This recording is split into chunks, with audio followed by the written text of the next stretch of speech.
We need some money. We have this large scope of a universe that we're trying to create. Action!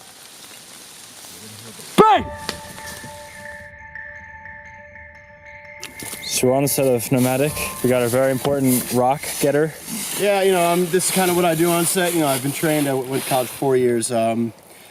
Pretty much specialized in production and rock moving. It is what it is, like you just gotta make do once in a while. And there's no mine carts, but I got a shit ton of rocks.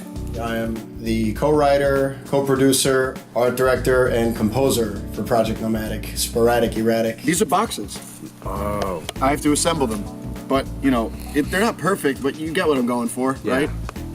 That stuff that you see in that movie is either made by my hands or ordered by Jared Buno's hands off of Amazon Prime.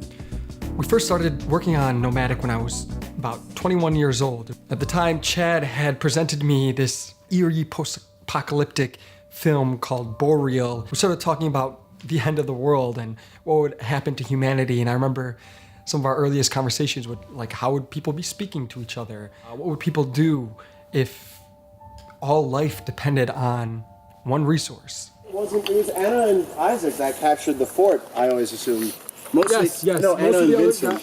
I pictured Anna and Vincent under Isaac's leadership. Maybe. Yeah, you're absolutely right. Yeah, because Vincent probably powed, then Anna, and then Isaac's like, yeah, that's right. Nick, you hear that? That's your sound design. Boom, fa-ting, and... It's on film. Oh, yeah. This is reference, just for sound design. Boom, fa-ting, and oh, yeah. I know I'm supposed to be the fire expert, but this is deep enough, right?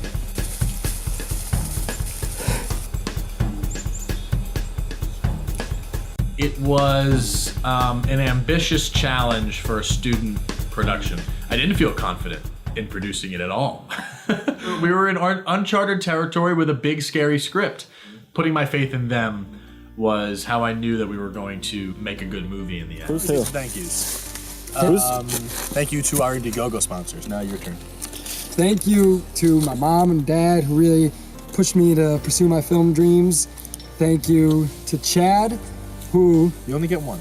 I only get one? Yeah, you kind of... Thank you. Go ahead. What I was going to say was thanks to these two, because I was going to say thanks to those other two groups of people, but they were already thanked. If it wasn't for these two guys right here, none of this would have happened.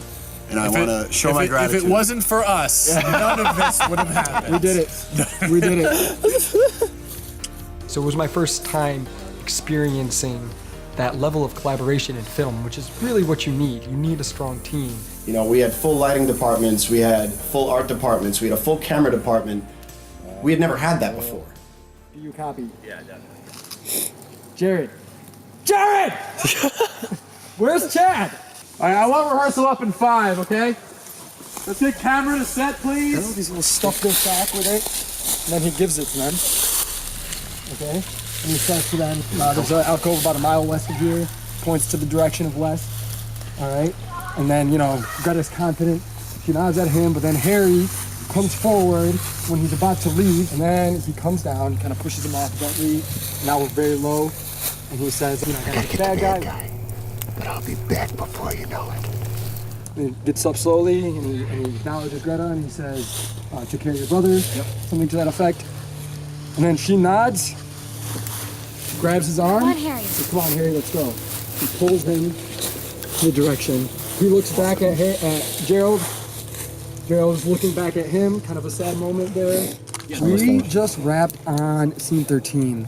That's the scene after Gerald sends the kids off into the forest alone. I think it's probably the most emotionally impactful scene in this film. This is impressive. Things started off amazing. Everybody came in as set, the kids were there, we had the perfect campfire location. Things were going really smooth at first. Camera rolls. 4B, take one, Mark. Here we go. Right away. Shh. Yeah, so if it actually rains, we would grab this, we would grab that. What else can be rained on? We'll find out anything we want. Bang!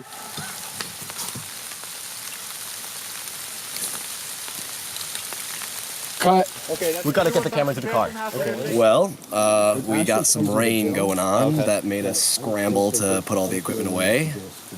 And, This rain will probably stop just about the time that we finish putting the equipment away. Of course. Are you checking the weather right now? Yeah. What is it saying? Josh said It'll stop raining in 13 minutes, and it's saying 0% chance of rain for the rest of the night. But Hey, it's raining. I'm mad, okay? It's mad. It's mad. It's mad. Hey, this is a mad world. Hey!